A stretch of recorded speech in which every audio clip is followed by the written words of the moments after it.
Hi, my name's Kathy Millett, and this week we're going to add edges to docks.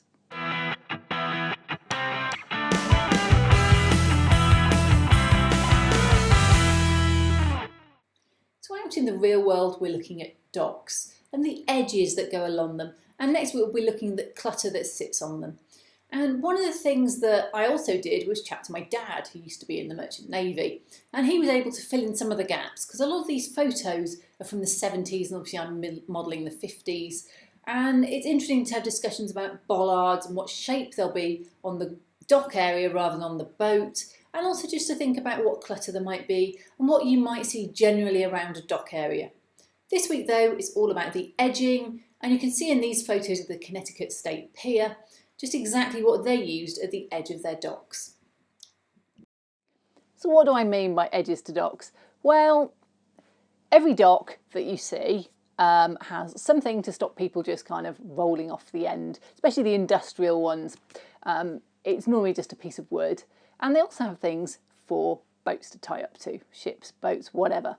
And depending on the size of the facility, depends on the size of those bollards. And I'm looking at a fairly middling sized facility, not small, but certainly not huge. And a lot of the bollards I looked at online were very much based for boats. And if you think about it, a boat's normally higher than the dock. And if the rope's going from here to here, it'll pull off this if you're not careful. So I spent a bit of time trying to find a bollard that has some sideways bits on it, or is that a lot of the modern ones are kind of a weird shape. Just to try and make sure that I have something that looks like it could actually keep the ropes from boats on it. But the first thing I'm going to do is the wood that goes along the edge. So if we look at this section, you can see I've got some wood. It's the edge of the cribbing, which is along here. And this is just balsa wood, just normal, I think this is 3/32, no, it's an 1/8, 1/8 balsa wood. So this is an 1/8 balsa wood square, and I've cut it into sections that I feel are reasonable. And what I've also done on previous bits of wharf and dock that I've done is add another piece on top, is this kind of like rubbing area, which is just set back a little bit and it stops things rolling out. So that's what I'm going to do along here. So for my edges, I'm going to use 1/8 square balsa wood. I like balsa wood because it's easy to cut, it's easy to use, and it comes out all right. There's an occasional bit of milling like down the side of this one, but it's nothing to worry about. So just make sure that bit goes on the bottom. So what I'm going to do first is cut these into 12-foot lengths because, well, I don't think they'd be any longer than 12 foot, but I don't really want to do them at 6 foot. So first off, you can do these by hand very easily just with a knife, but I'm going to use a Northwest Shortline chopper so they're all exactly 12 foot. It just makes it a lot easier. You can see, and actually what I normally do is put all 3 together and chop them together because it's just quicker. And there's a lot of chopping. This is where a Shortline cutter is just so much better than trying to do all this by hand. Okay, so to cut the ends, I want them to have a slope, but I don't want them to have a really obscurely, I don't want a 45 degree, I want it slightly more shallow. So I'm going to use the 30-degree slope here. And you can see that you can just slide them up to the edge and just chop, and you get your little 30-degree. I'm cutting now on the 60-degree, so this is actually now a 30-degree angle. I was cutting it the way around before and it wasn't looking right in my head. And I'm getting half as many in the middle. So I'm putting 2 in the middle and then 2 end pieces. So I basically got half with ends and half without. Okay, I'm just going to measure these ends. No, I do in millimetres. So these are just under 4. So they're actually 3. 3 by 5. Roughly. And what the dock does, if you look at the photos, is they put a little metal plate over here. And I suspect it's because it's the end of the wood and they just don't want the water to go into it. But also it's the area where all the ropes go, so it just stops it getting caught a bit more. And this is to stop the ropes catching around the outside. So that was 3 by 5. Remember that. We'll come back to that in a minute. So in the meanwhile, I've got all of those. Now, these sit on something. They don't just sit in mid-air. They do actually sit on little They're like little just pieces of wood, it looks like. So I've got this, which is just Northeastern Scale Lumber, and it's 0.02, goodness knows what that is in mil, by 1/8. So I just need to get this measured to 1/8, which actually, because this is 1/8 bit of wood and we want it to be square. Okay, just a lot of chopping. 160, 161. I don't need 164. About halfway through I thought, but these ones only need 2 because they've got 2 halves. But by then I was on a roll. So anyway, I've chopped the whole lot because I suspect I'll lose a few of these, and a couple of them ended up a bit weird shapes. So now the idea is that that can sit on, certainly if I get it the same direction, can sit on there. And it just adds a little bit of a foot.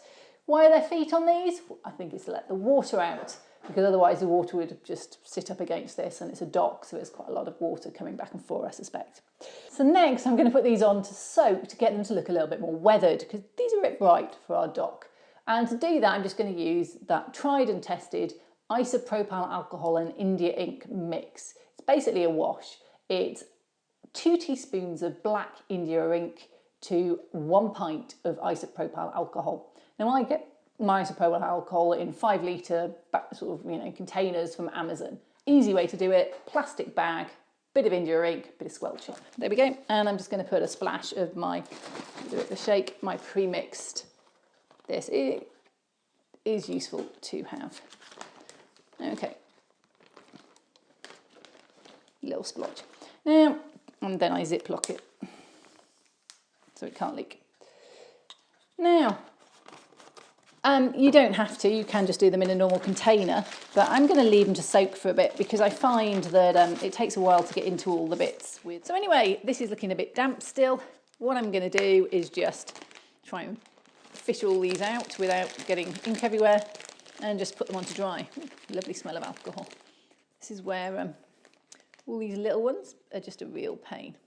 So for those little metal plates, I'm going to use just sheet styrene and cut it to size. This is 010, so that's a 10th I guess, of a inch. So I'm just going to mark and cut. Now we know each plate needs to be 3 by 5 mil because we measured them earlier, so I just went and cut a long strip out and then cut them all to length on the Northwest Shortline chopper, just because that's a lot quicker than trying to cut them all out in any other way. Now I just need to paint these, so I'm going to get a bit of card, a bit of masking tape, and just stick them onto that and go and put some black car primer on them. And I've been thinking about these overnight, and I would like to put some little bolts on.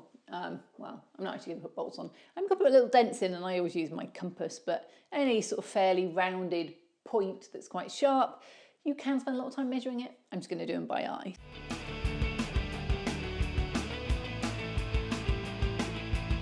Right, I want these to look like they were painted and have now gone a bit rusty, so I'm just going to put a bit of black on. I rarely use just plain black, but in this instance, it's not going to be the only colour on there, so I'm just going to put a little bit of black. And I'm going to get quite a dry brush. And then I'm going to do the same with some Burnt Umber, which is a sort of very dark, old, rusted colour when mixed with a bit of black, just to tone it down a bit.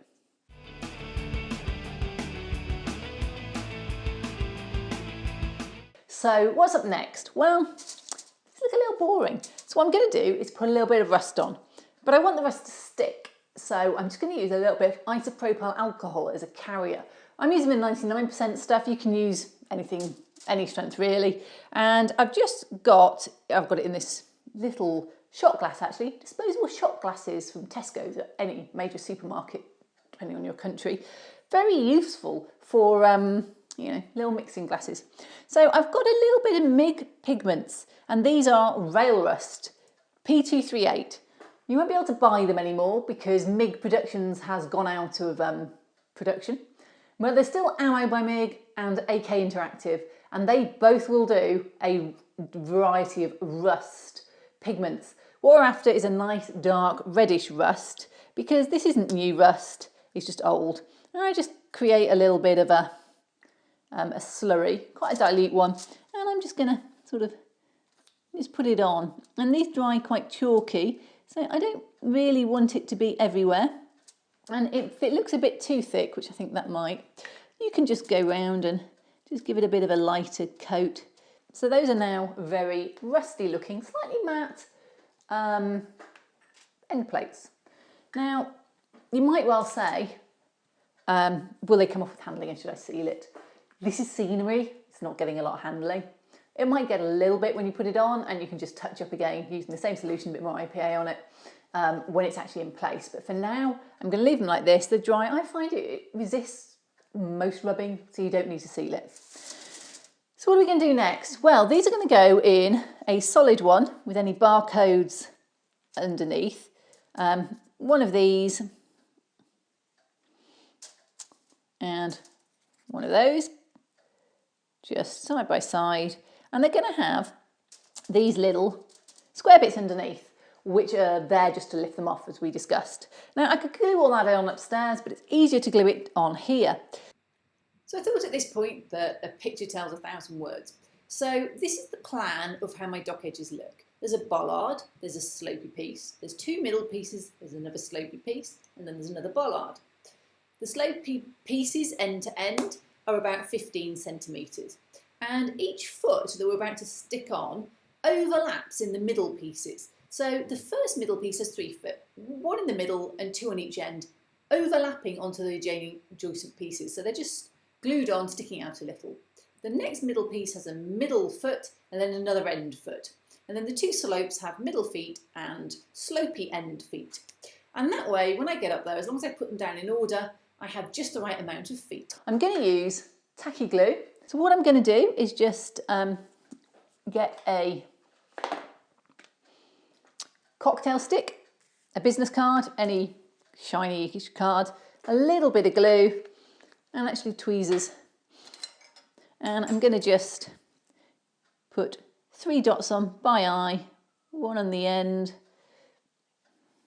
quite near the end because it's only going to be half on here. And you can line it up if you want to work the middle, one in the middle. Just find this. And then just literally these on. I do find them easier to pick up.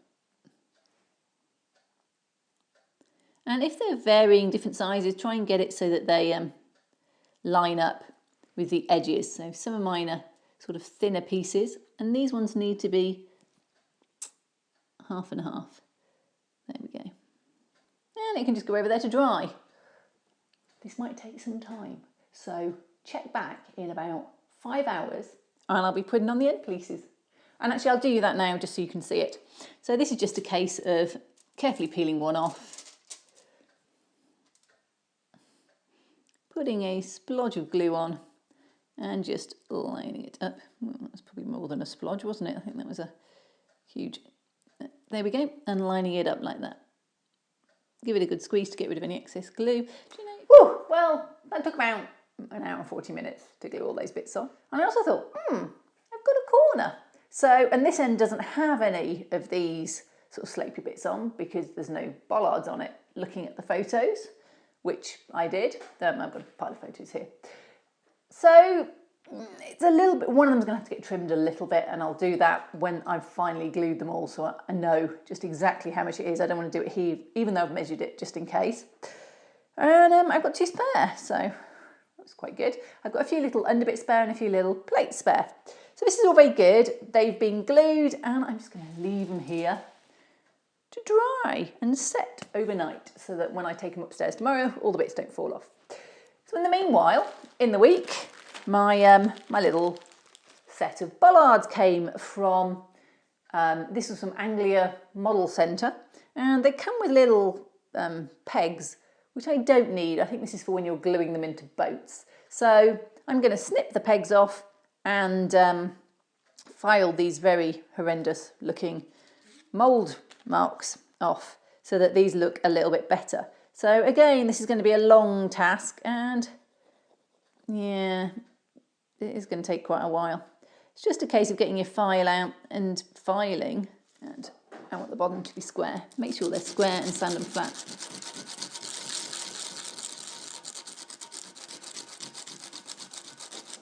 Definitely not the best castings, but they clean up to a reasonable look. I've spent a lot of time filing these last night and this morning. It took a good 2-3 hours actually, though I was watching What's Neat by Ken Patterson, so that was quite cool. Yeah, not ideal. They've still got a slight ridge down the middle, but sometimes they had that for bracing, so I'm just going to live with it. It was getting really hard to get rid of it and keep the base. So there we go. So next up, I just need to weather them a little bit. And there's two parts of that. The first is a silver Sharpie. So what I'm going to do is just wear them a little. I mean, these things got a bit of wear, so I'm just going to put a bit on the edges, very finely, just catching it. And I just sprayed these with a normal black car paint, very much a Halfords car matte black. It's one of my favourite colours to use. A bit shiny now, don't they? Time to knock them back. So I've got my IPA and that slurry that we used yesterday. It might be a bit thick. We'll just try it on one of them. Yeah, it's going to be too thick. You want it to be a little bit of a sort of glaze, thin rather than a big thick at this point. So there we go. IPA. Just 99% isopropyl alcohol or whatever floats your boats. And then it's just a case of brushing it on. And this actually does just affect the sort of silver a little as well and dulls it down. Okay, now I'm going to go back round to this one here and just on the side that had loads of silver on it, make sure that it doesn't look too, might have over, it doesn't look too silvery. It was a bit, let me just put a little bit more IPA on so that's a bit thinner. Just so it's just carefully worn through, but not totally. So the next thing I'm going to do is put on, I put some strong silver on, but I want a slightly lighter sort of silvery effect.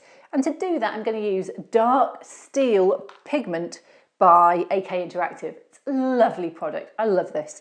I cannot say how much I love this. And I'm using a micro brush because I want a small, quite direct delivery. And this is just a regular micro brush, which I picked up in the States actually. And I'm just going to put it on the areas where it is likely to be shiny and just give it a bit of it just gives it a bit more subtleness than the very sharp effect you got with the sort of silver. So the silver's still there, but this is just adding something a little bit more subtle onto it. Oh, well, it's certainly getting hotter at my loft. Time to put all that hard work with the edging into place. So I've got the bollards, I've got the woodwork, just need to glue it on place with a bit of tacky glue. I'm going to use super glue for the bollards because they're made of metal. Everything else is going to be tacky glue. So I'm going to start with this one in this corner lined up, and they're going on the outside here, so I want it to line up just like that.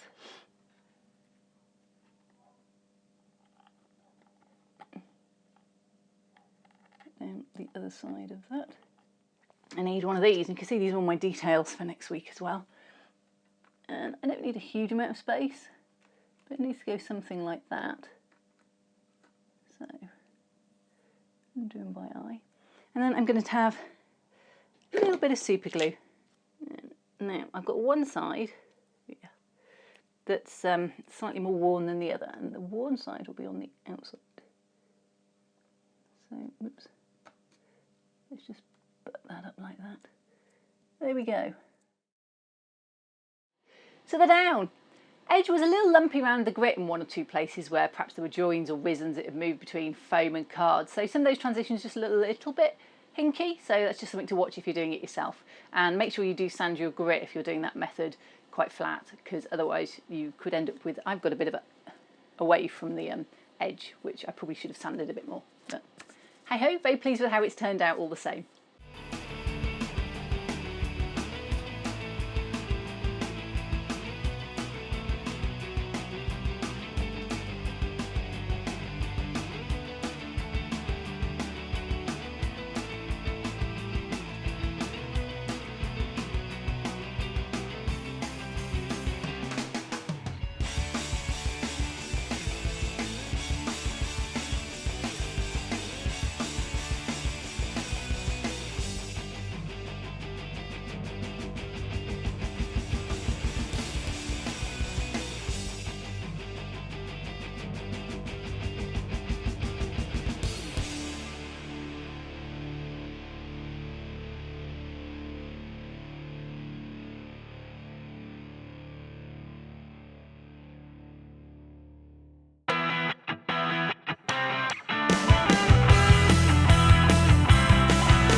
I got a lift and I went into her mum's house and the cat lives there. It's very exciting. Black cat, Spitfire. We inherited him from our uncle and he's a lovely cat. She's a lovely cat. She's very nice. She's 16, so she doesn't do very much. So I went and got a cat's eyes view of the world. It was wonderful. It really was. Look, here's me.